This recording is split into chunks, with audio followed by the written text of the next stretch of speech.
Okay, we'll start the session. So welcome to this talk. My ideas are on the essence of solution-focused practice. If I can introduce Miklos as well. Miklos is kindly co-hosting with me. So he's going to keep an eye on the waiting room and let people in and the chat as well. So it's fantastic to see so many of you here, and every one of you is welcome. I'd like to start by asking you a question, if I can, which is, when you're asked, we're often, when we're out and about, we're asked this question: what is solution-focused practice? So can you please, just in the chat, put in, as in your own words, your answer to the question, what is solution-focused practice?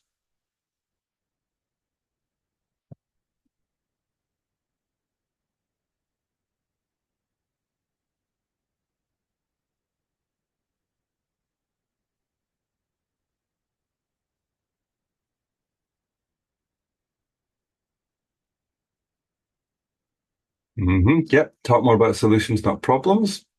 Nice and concise, Kenneth. Brilliant.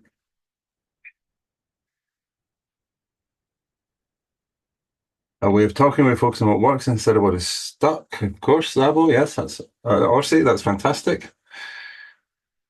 Sorry, Orsi, I realised your name was around there. A mindset shift approach. Yes, indeed, indeed.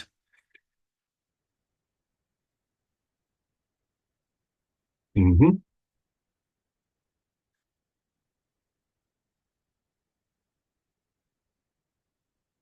And Susan, an approach that is resource oriented and a focus on what's wanted and is important. A system with a base on the faith in the client and specific stances that we take. Yes, indeed. Okay, so these are all really, really fantastic answers, and every single one is absolutely true. My premise for this talk, though, is that one of the reasons. Can I just ask a question? Would we all like more people around the world to benefit from what solution-focused practice can bring? So stick your hand up if it's a yes to that question. Would you like to help more people with solution-focused practice? Yeah. And are we frustrated that solution-focused practice is not more widely adopted, and that we see all the problems and all the issues, and we look at what's happening in the world and we think, if only solution-focused practice was more widely adopted, what a difference that would make. Okay, so that's what I'm going to try and help with today, I think. So I'll tell you a little story. This is kind of my little story about how I got to be here today. So I first entered solution-focused practice in 2007, which I noticed, Kenneth, was when you set up Deep Impact, I think, on your LinkedIn profile, having sent you a connection request now following your talk. So around about the same time as Kenneth was setting up Deep Impact, I met a guy called Greg Winickham. He introduced me to solution-focused practice. I trained with him and then co-trained with him, and we trained lots of people together until sadly he passed away about 10 years ago. And I carried on in his legacy. I carried on training, and I trained mainly in health services, local authorities, local government, and in charities in the voluntary sector. And I've written a couple of books, and I've tried to help people mainly with starting businesses and how to generate income at the very, very small end, the micro business end. And the health service has also been a big source of enjoyment for me, helping people there cope with the impossible workloads. And I loved the fact that your talk this morning, Kenneth, was so strongly focused on health. And I think we need to have a cup of coffee online sometime and compare notes, because I'm sure I can learn from you about the differences that your programs have made. And I was sharing my National Health Service story at various conferences. And early last year, there was a conference at Solworld in Mechelen. Did anybody go to Solworld in Mechelen? Yeah? So, exactly. So Solworld was a fantastic conference.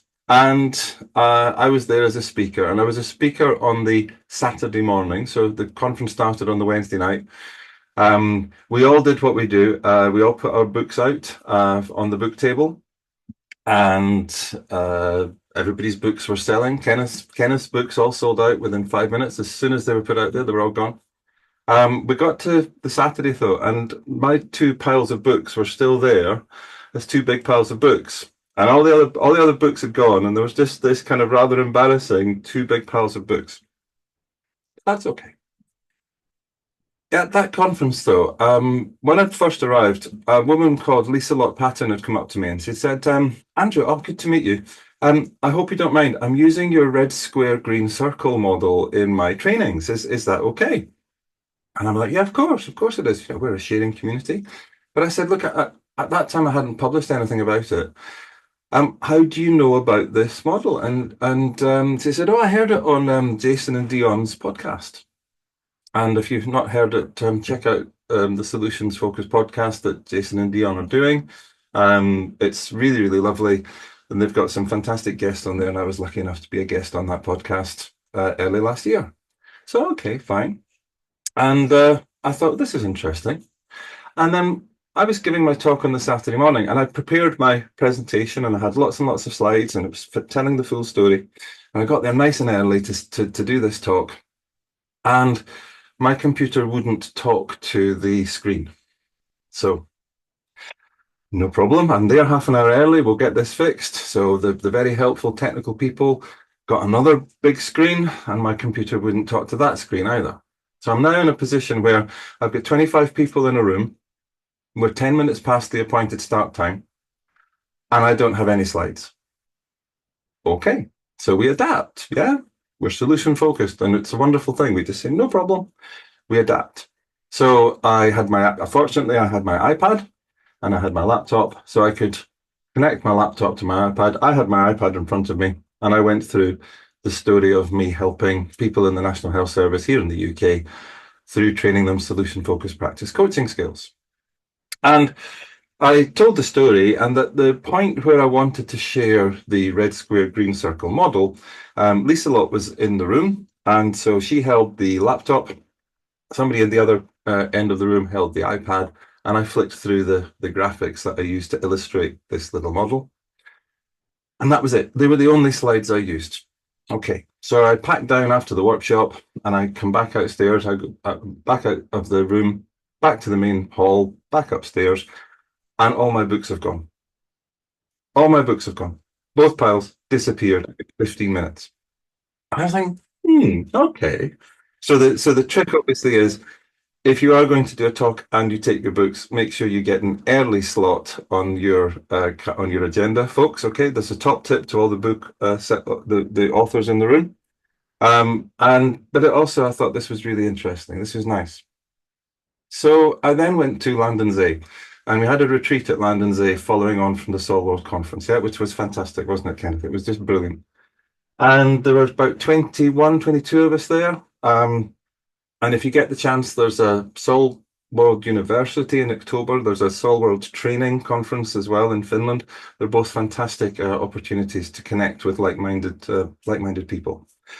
And so, having gone there, we co-created the agenda for this conference, and we would make offers. So we would say, "This is what I'm going to do. So I'm going to go for a bike ride at 2:00, and if anybody would like to come with me, then let's go."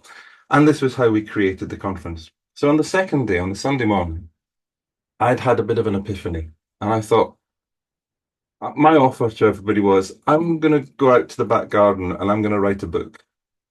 And if any of you'd like to come and join me, then you're very welcome. And so I did. And I had my little notebook from the Soul World Conference. I had my coloured pens from the rooms at Landonsay. And I went out into the back garden and I started writing. And this is what I wrote. And it took about an hour and a half. And I just wrote the simplest possible version that I could of the model that I'd been training. And when I'd finished, I shared it with a few people, and the people there who read it were just blown away with the simplicity of it all. And I thought, okay, maybe I'm onto something here. And I came back and I saw my publisher. And my publisher, I said, Rick, I want to publish this book. And he said, sure, share it with me. And I shared it with him. And he came back to me and he said, is that it?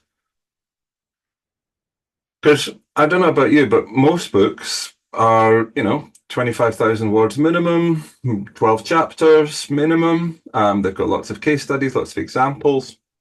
And here I was with this little book that I'm going to take you through now.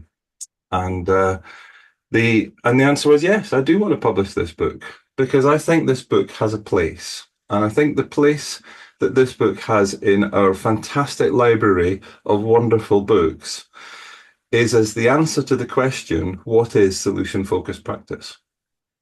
So, if you'll permit me, I'm going to take you through the contents of the book, and then I want to see what you think. Does that sound like a good way to spend the next half hour or so? Brilliant. So here we go. Now you'll notice, you see on if you can zoom in on that little page there, you can see there's a blue number 1 and so on. I've tried to replicate as much as possible my little handwritten version. So here's my first blue number 1. So the way I've explained solution-focused practice to people is that the red square represents the problem. Okay, so most people come to us when they have a problem. They're stuck with something. As Orsi said earlier, it's when people are stuck, they need our help. And what we've worked out in solution-focused practice is that when people have a problem, it's blocking the view of what they want, which is represented by the green circle. Now, in most problem-focused approaches, people talk about the problem. And what happens when you talk about the problem? The problem just gets bigger. So it continues to block the view of what you want. So in solution-focused practice, we talk about what's wanted instead. And we talk about it in great detail, and we look to get a rich description. And so we talk about the green circle, and we make the green circle bigger. And you can see from this little visual representation that it's now a possibility to see options, to see progress towards what you want, even though the problem is still there and it hasn't got any smaller, but we are refocusing on what we want. That's the first part. Oh, and by the way, that first part, that's for me is common sense. Okay, so I'm very, very keen that we consider ourselves to be purveyors of common sense. So the second part.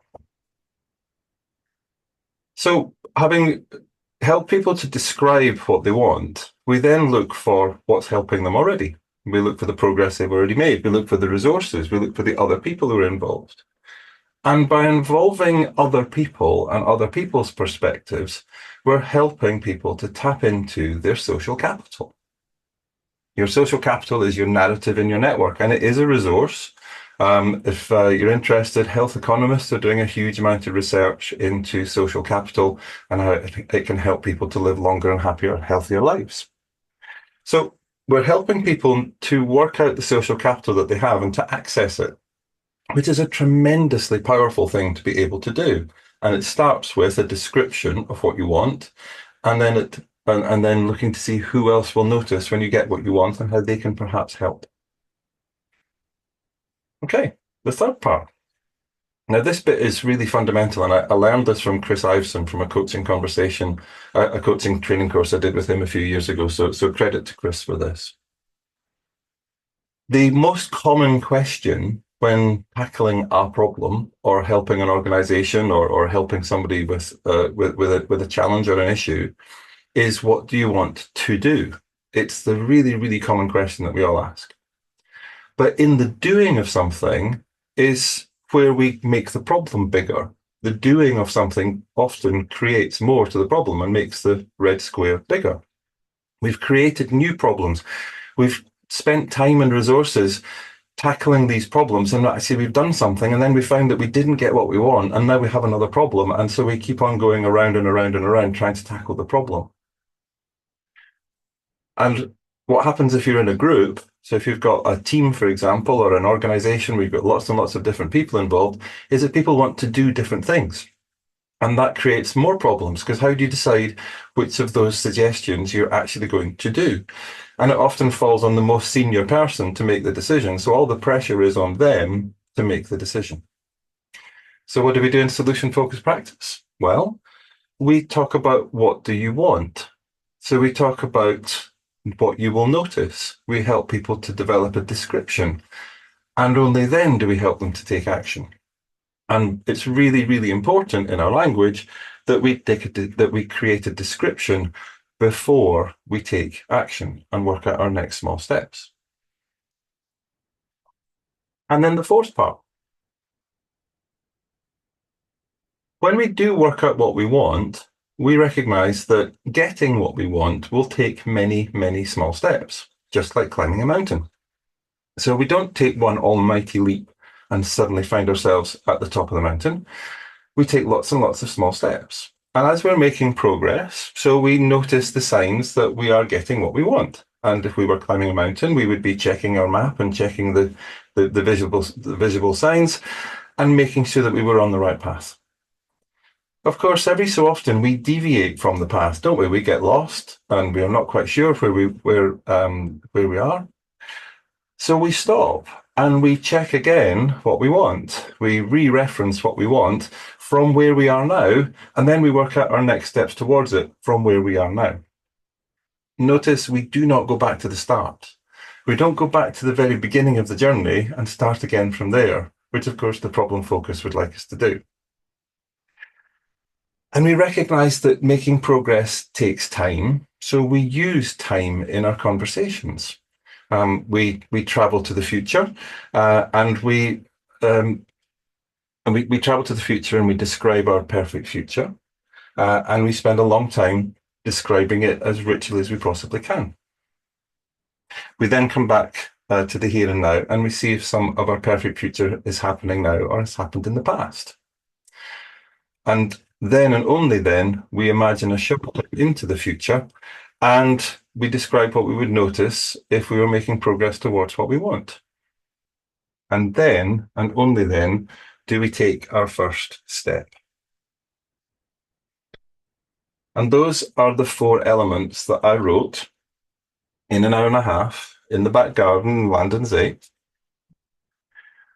And I simply summarize them now as part of the book. So the simple essence of solution-focused practice for me is that when somebody is stuck with a problem, we help them to focus on what is wanted instead. And we ask them what they will notice when they have got what they want. And of course, we ask them what else, because we're looking for a rich description. We explore their network and what their network will notice. And we ask for as many people as they can think of who are involved in this, what will they notice and what else? And who else and what else? We use descriptive language at the early stage of the conversation. Lots of equivalent models jump to action very, very quickly. We don't. We spend a long time getting a rich description and exploring what's wanted. The richer the description that we can create, the easier it is to work out next steps. And then we include time in the conversation. So we create time to give our clients space to imagine change taking place and them reaching the destination. We travel to the future in the conversation, we come back to the present and the recent past, and then we look a short time into the future for our next small steps. And that is the essence of solution-focused practice. So it's a combination of common sense, social capital, description before action, and time. Okay. It's taken me longer to describe it than it does to read it. It literally takes 5 minutes to read. It's a book written for the TikTok generation.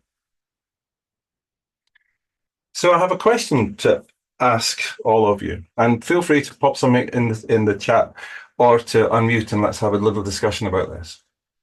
Because I would like this to be a discussion, an interactive session. So what is missing from the 4 elements I've just included that you would consider essential to the answer? To the answer to the question, what is solution-focused practice? What's missing?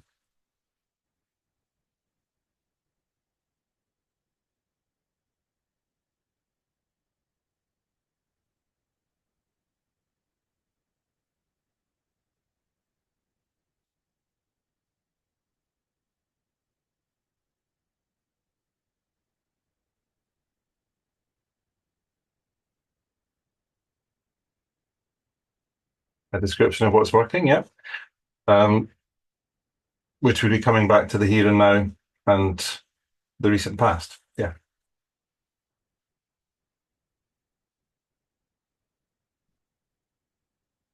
Yeah, I'm quite pleased that actually, well, common sense is not common. Absolutely, John. And this is kind of the point. This is kind of the point. Um, because we live in a world, this is part of the reason for me writing this little book, is that we live in a world that is lacking common sense. So many of the things that are happening at global levels just are not common sense. They just do not make any sense at all. They're serving powerful individuals and their own needs rather than looking at what's best for this one planet that we currently inhabit. And empathy and making contact with the client. Well, yes, indeed. That is really important, Olga.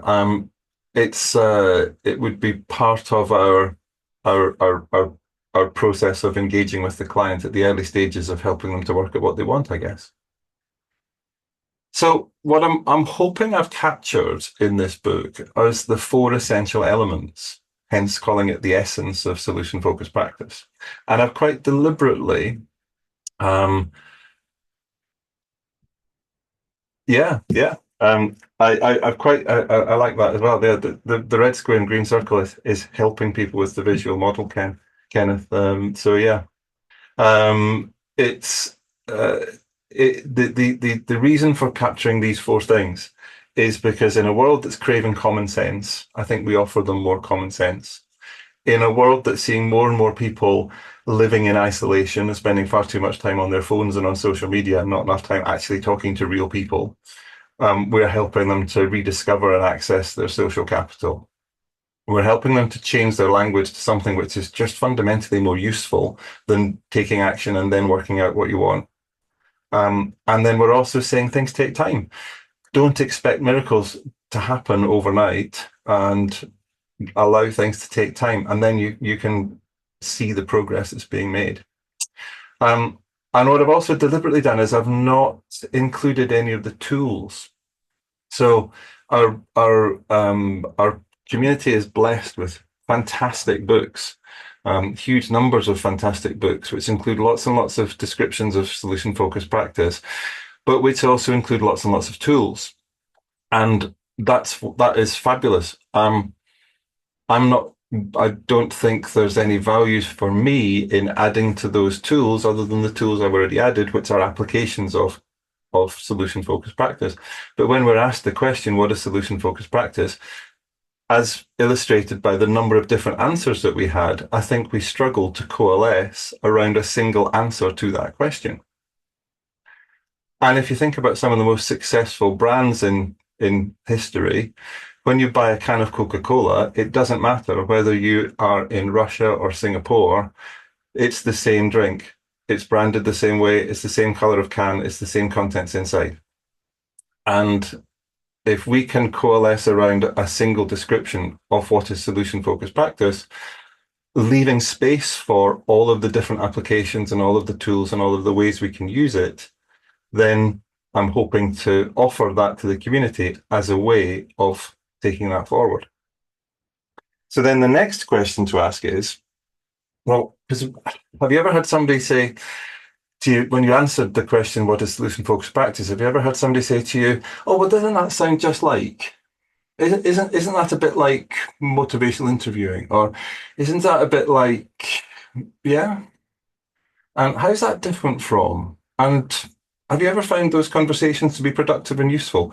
Because personally, I find that you just end up in a bit of a debate and you're trying to convince and persuade. And for anyone who's ever worked in sales, if you're trying to convince and persuade, you're not getting a sale. So the next question I'd like to ask is, what other practices are you aware of that combine just these four elements in the way I've combined them here?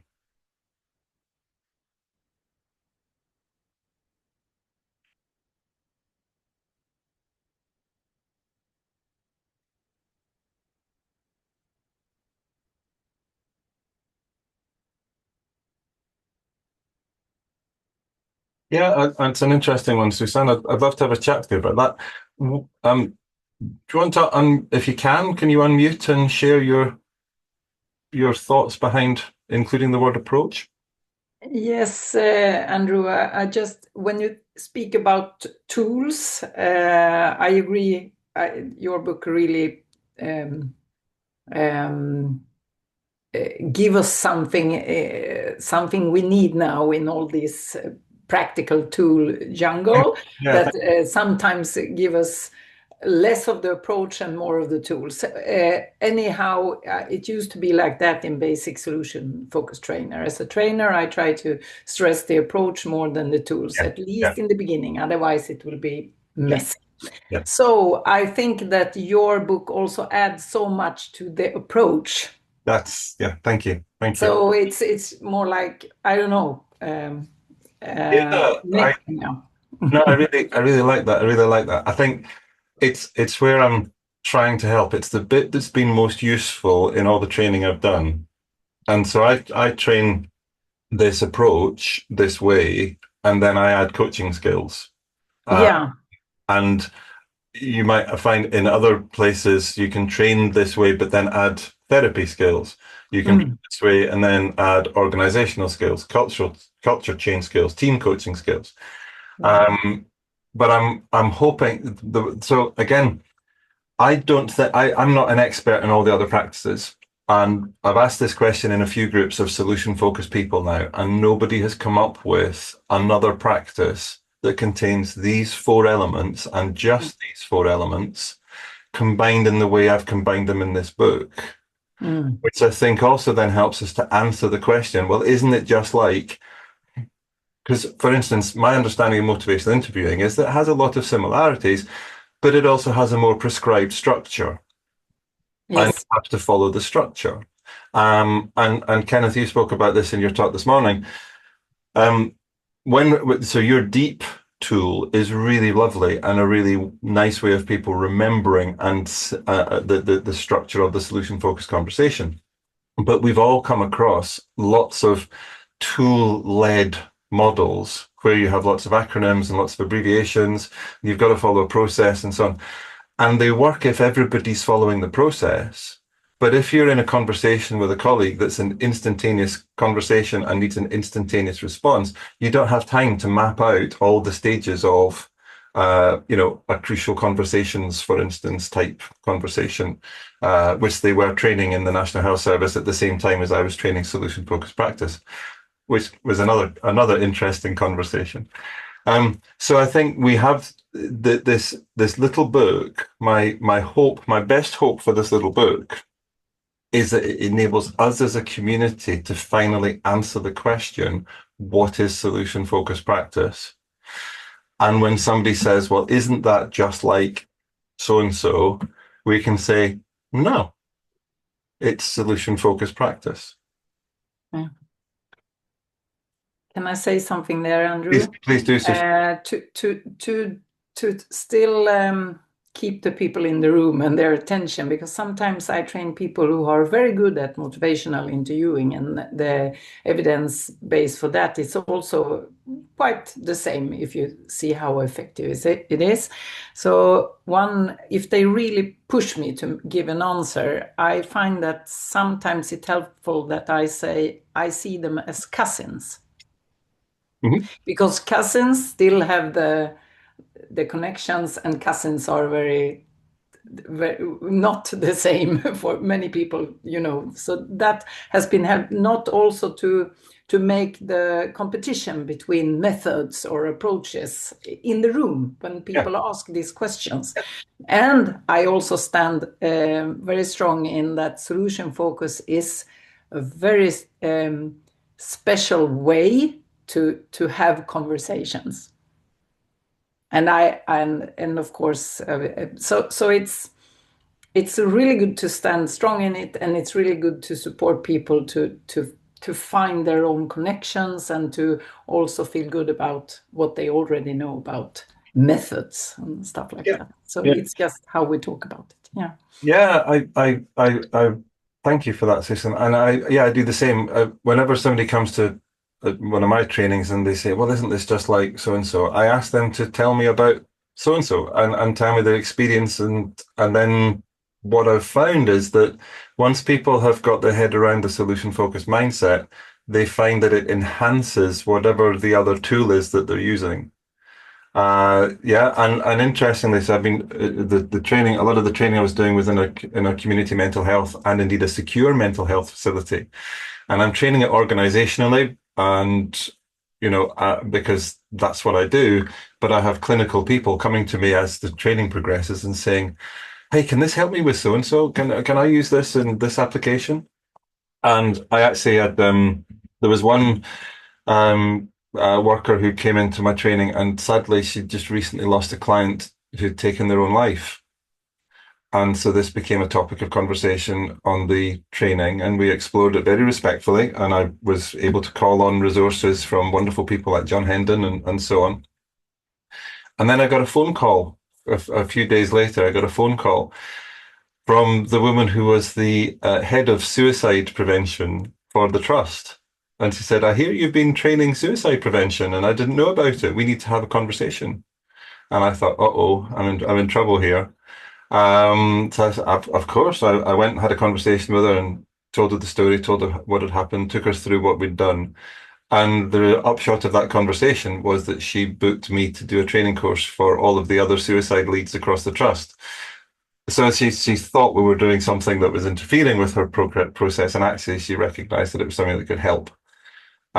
So yeah, so that's my and that really is my offer. So I'm now intrigued to open this up now to discussion and say, okay, so what would be your next steps? What small steps could you take to help more people to discover solution focused practice as described and as we all know and love it, but as described by me this morning or this afternoon or this evening?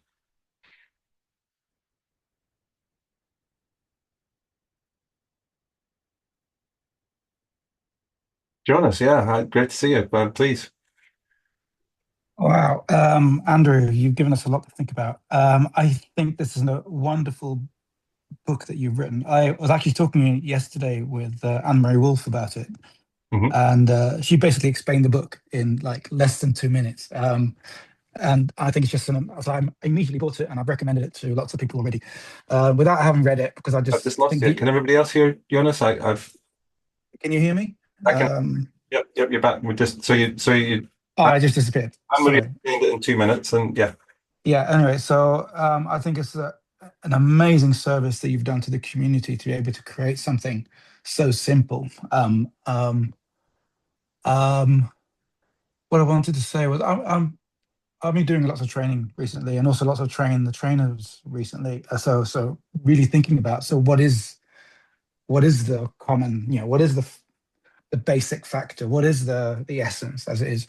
And and one of the things that we've been doing is asking the question, so if less is more, is what is even less and even more? Like, what can we do even less of to create even more? So look, really focusing on small details. And I don't know. So I don't know if I would answer the question differently. I got to think, but I've been looking at, like, for instance, the way we pay attention. How we listen. What do we respond to? And looking less at tools and, like Susan was saying, less at tools and more of the approach, more of the way we enter the room, the way we create the room or co-create the room, or what is it that we? It's a presence of some sort. It's a space holding of some sort. It's an approach to that rather than a set of techniques. I think what you're doing is going in the same direction. So I'm just like, this is just adding to the richness of what that could be. But what do you say about that? I mean, if it's something more experiential, if it's something more I think you're not so individually fixated, but something much more communal or well. collaborative.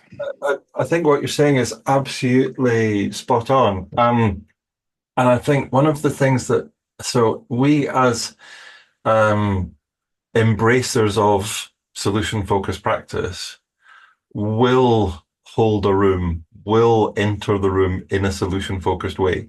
We will start a training course or a meeting in a solution-focused way, because we've drunk the Kool-Aid. You know, we would never start a meeting with, so what are the problems we're here to discuss then? But you wouldn't get those words out, because that'd be an utter waste of time. So, you know, we will start the meeting with one of the classic solution-focused starting questions, depending on whether you're with an organization or with a therapy client, etc. And we all know, you know, how to do that. So we would just naturally, instinctively do it. And I think this is where, so this book, I put in the little afterword that this book took me 1 hour and 18 years to write, because it's 18 years since, at the time of writing this last year, it was 18 years since I first discovered solution-focused practice. It's taken me 18 years, and it took that Sol World experience of just the graphics being powerful enough for loads of people to go and buy the other two books, you know? And I look back, you know, that slide, if any of you were at the UK conference the previous year, I did a very similar presentation, and there's loads of slides and loads of information and loads of pictures and bullet points and all the rest of it. None of that mattered.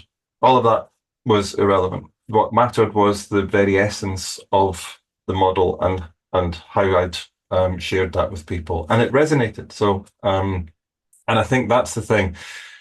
Making it as simple as I have has taken a lot of time. My best hope, though, is that you could go into a room full of non-solution focused people and say, read that or do that. And you could, you know, if any, I've got slides and so on to go with this. If any of your trainers who want these slides, please, I'll share them with you, or you can create your own. Share it as a simple way of explaining this is what solution focused practice is. And it cuts out when people say, well, isn't that a bit like? Well, you tell me. You're the expert in the other practice. Is it the same or does it differ? Let's explore how it differs. What's the benefits of that differ? You can have a solution-focused conversation about the other practice and the benefits of that other practice compared to, so you can take it in and create that solution-focused space. So, yeah. And Anne-Marie, by the way, bless her, she's got the most impossible task, I think. So she has volunteered to review this book. Okay. And I sent her a copy back. So she's reviewing it for the Journal of Solution Focused Practice, where, you know, Mark McCargo is talking about that later on today. I'm the chair of operations there. So, we meet and have chats regularly. And yeah, I sent the book to Anne-Marie, and I hadn't heard anything back. And I thought, I wonder if the book didn't get there, because, you know, books go missing. And so I out to her and said, did the book get? And she said, yes. She said, I'm really, really sorry. She said, I love your book. She said, I just don't know how to write a review because the review will be longer than the book. Anyway, we have a couple of questions. I think, John, your hand went up first, so it's lovely to see you. Yeah, and you, Andrew. Yeah, congratulations, mate. I think you've done the SF community a great favor here in trying to capture something in such simple terms. And I was looking through the words just on that slide you got up there at the moment, and there's one key word which I think is really important, and that's description. Because I deal a lot with engineers and people like that, and I think that what we try and do is we try and help people solve problems or create solutions, whichever way you look at it. And the expectation of people without an SF background would be to see some kind of analysis. So in a problem world, you'd see analysis before action. You know, let's really understand stuff. And I keep focusing back in on that description word. It's so important that by describing what we want, describing what you want instead, you know, it leads to self-creation of a solution rather than someone advising you what to do. I just really like. I saw that final slide, which I hadn't seen before, which was really good. I just honed in on that word. I thought it's powerful, very powerful. Yeah, thank you, John. Yeah, and again, credit to Chris Iveson. I went on a coaching training course, and he absolutely made it clear that this is one of the essential elements is to help people with a description of what they want. and then the actions follow later. And the actions emerge spontaneously. Sometimes it's, the exploration is around a description of what they want. What will they notice? All the language is descriptive language. And that's really, really powerful. And it is an essential point of difference from those other practices where they have been drawn to more of an action-oriented approach in their structure. Not perhaps, for good reason, but we realize that there is a value in talking about the difference that will be noticed rather than what are you going to do. It links in to number 4 and time. I think, you have to be patient. Don't waste time, but give people the opportunity to give you a rich description. And be patient in trying to achieve that.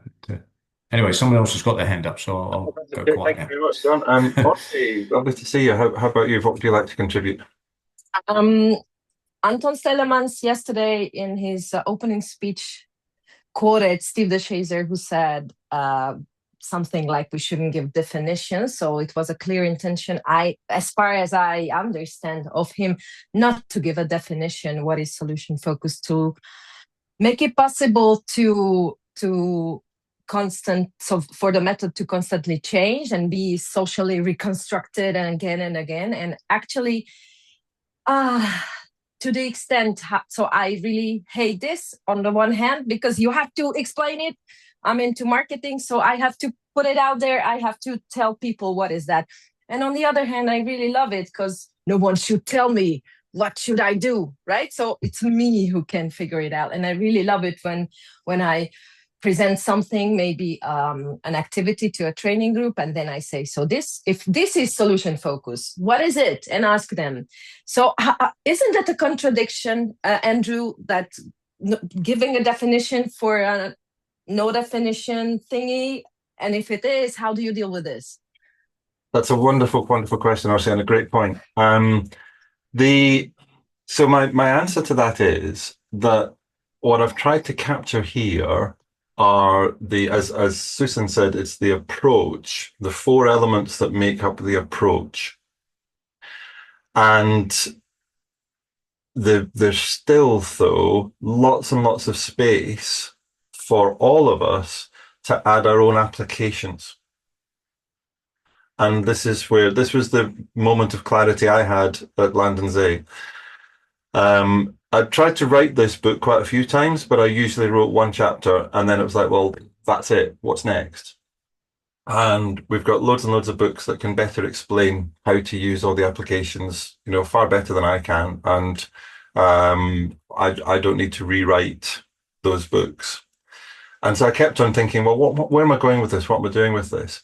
And so I think the openness to continually evolve the practice is absolutely still there, because we're all creating tools, applications. We're all finding different ways of using it. We're all noticing ways in which it's already being used, and which we're using as examples of, the existence of solution-focused practice in everyday life. Yeah. I often talk about SatNav. SatNav is the most solution-focused practice tool I can think of that everybody interacts with, because you plug in your destination, okay? You then set off, and then change happens, and your SatNav will propose different routes depending on what the change is. So if a traffic jam appears or an accident's up ahead, it will suggest a different route. If you take a wrong turning, it will suggest a different route. At no point does it come back to you and say, "You idiot, Andrew, why did you go that way? What did you take that turning for? You were supposed to go left, not right, blah, blah, blah, blah." No, it just recalculates. So I think this little contribution is respectful of the original idea that this should not be defined, because I'm completely with you. We're continually evolving and developing the practice. But I do also think it's really important that we have, and this is what I've tried to do, the answer to the question, what is solution-focused practice? Because fundamentally, if we cannot answer that question, then what are our clients buying? And that's the thing for me. So we've all had some, all of us here have had success in You say something like, sorry, you say something like you try to define the approach, not the practice. Yeah, it's the mind. I prefer to discuss it as the mindset, not the tools. Okay. So, for example, in over my many years in the practice, people have talked about, when I've asked, well, what is solution focused practice? People have maybe spoken about tools that we've used. So we've had debates about scaling, for instance. And you say, well, yeah, but scaling is used by other practices.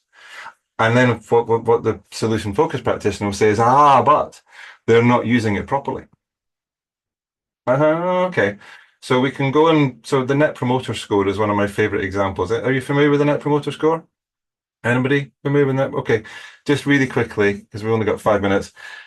The Net Promoter Score, so when you interact with your insurance company or your phone company and you get a text message that asks you to rate their services on a scale of 0 to 10, that's a company that's bought into the Net Promoter Score. And their logic is that if you rate them 9 or 10, you are a promoter. If you rate them 6 or less, you are a detractor. So you're actively detracting from this company. And if you rate them 7 or 8, I like to say for training, you're British. Because we never over promote and we never criticize. So most people, so then what they do is they put them on a scale of minus 100 to 100. They net off the detractors from the promoters and you're left with your Net Promoter Score. So if you've got more people rating you 9 or 10, then you have a positive promoter score and you can go out and say, our customer service is fantastic. And it's the biggest load of guff you've ever heard. And yet they are a multi-million-dollar company selling this stuff around the world. And they're using what we would consider to be scaling, and they're using it really badly. Now, we can get into an argument with them and say, but you could use scaling in a much better way. But actually, they're selling it very successfully to companies who love it and use it all the time. And so that's the thing for me. If we want to help more people in the world to access solution-focused practice, and as a result, transform their lives the way that our lives have been transformed, then we need to have an answer to that question. And with the greatest respect to Steve, I think we will still have the continual development of the practice, the continual development of tools. Maybe there will be a version 2 of this book at some point when somebody comes up with a 5th thing or says, actually, that thing's no longer relevant. We need to do something else. But so far, I've yet to have anybody say I've missed anything. And I've yet to have anybody say that there's another practice that combines just these 4 elements the way that they're combined in our practice. So I hope that answers the question, Archie. But I really appreciate the thought, and yeah, it's got me thinking as well. Okay, we only have a couple more minutes, so I think it just remains for me to thank you all very much for coming to my talk. Please do. I think most of you are connected with me already, but please do reach out and connect with me if you'd like. And I'm always happy to have a coffee on Zoom and have a chat about these things. And I look forward to seeing you in the other sessions elsewhere in the paddock. And thank you to Kenneth and all the organising team for all your hard work in pulling this together. It's been wonderful to be here today. Thank you.